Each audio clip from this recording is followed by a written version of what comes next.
What's up, beauties? Welcome to the Fernie Show. Voici la deuxième partie de ma vidéo 10 conseils pour prendre soin de ses cheveux crépus en hiver. Si vous n'avez pas vu la première vidéo, je vous invite à aller la voir, elle sera dans la barre de description. Mon quatrième point, c'est d'éviter de sortir avec les cheveux mouillés. Alors ça c'est pour tout le temps, mais en hiver c'est pire parce que déjà vous faites ça, vous vous êtes lavé les cheveux et vous devez sortir en vitesse. Les cheveux ils sont encore mouillés, qu'est-ce qui va arriver? Vous allez tomber malade parce qu'il fait froid. Et en plus de ça, Monsieur Shrinkage va être super content. Vos cheveux ils vont être comme ça, ils vont se retrouver tout petits comme ça. Et qu'est-ce qui va arriver? Casse.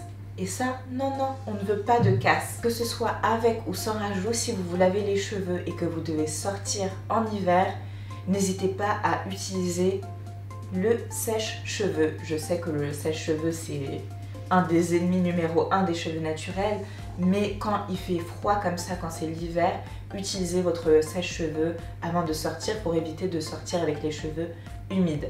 Mais n'oubliez pas d'utiliser en basse température, hein? Mais pas ça en high. Parce que cheveux mouillés égale casse assurée.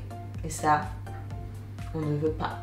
Mon cinquième point, c'est de sceller correctement l'hydratation. Donc que ce soit en hiver ou pas, c'est très important de bien sceller l'hydratation.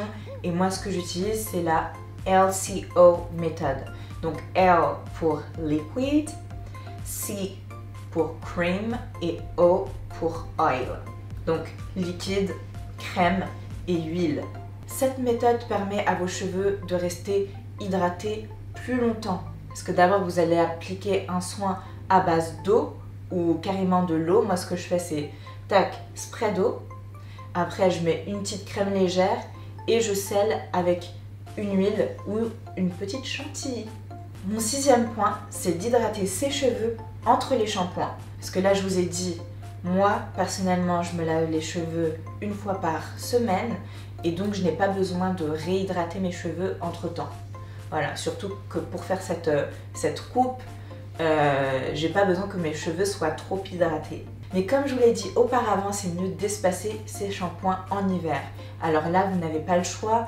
Comme je vous ai dit, là, faut hydrater, nourrir, protéger les cheveux. Donc n'hésitez pas à venir hydrater vos cheveux entre les shampoings. Donc comme je vous ai dit, si la semaine A, vous vous lavez les cheveux, la semaine B, vous allez venir hydrater vos cheveux encore, ne pas les laver mais bien les hydrater, et la semaine C, là, vous allez venir vous laver les cheveux et ça continue comme ça. Donc n'oubliez pas de bien hydrater vos cheveux, encore plus qu'en été par exemple. C'est vraiment quand vos cheveux sont bien propres que là l'hydratation elle rentre plus facilement. Donc ça ne sert à rien de venir appliquer trop de produits. Et ce que je conseille, c'est de venir mettre une petite chantilly, genre une chantilly de karité ou quoi, dans vos cheveux. Ça se fond bien. Mon septième point, c'est de se masser le cuir chevelu. Alors, il ne faut pas oublier, il ne faut pas négliger son cuir chevelu parce que c'est là que tout se passe aussi. Hein. C'est là que les cheveux, ils poussent. Hein, c'est là qu'il y a les petites racines des cheveux, donc il ne faut pas le négliger.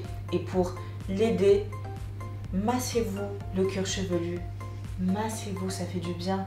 Vous pouvez bien entendu vous masser de manière traditionnelle avec vos doigts, mais attention, faites en sorte que vos ongles soient non écorchés, hein, sinon vous allez casser vos cheveux bêtement. Ou sinon vous pouvez utiliser la brosse massante. Vous avez fait une petite revue et ça c'est vraiment top, ça fait vraiment du bien, je vous promets.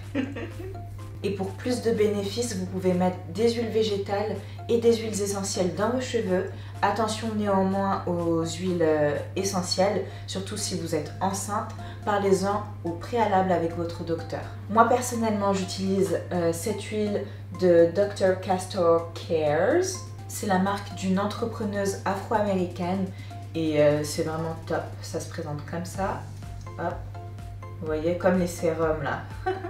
Et j'en mets, je fais comme ça, ouf, un peu partout sur mon cuir chevelu et je masse avec ma brosse massante et c'est vraiment top et ça sent bon. Mais si vous n'avez pas de produit comme ça, il suffit de mettre une huile de votre choix, quelques gouttes d'huile essentielle et vous êtes parti pour un tour au paradis.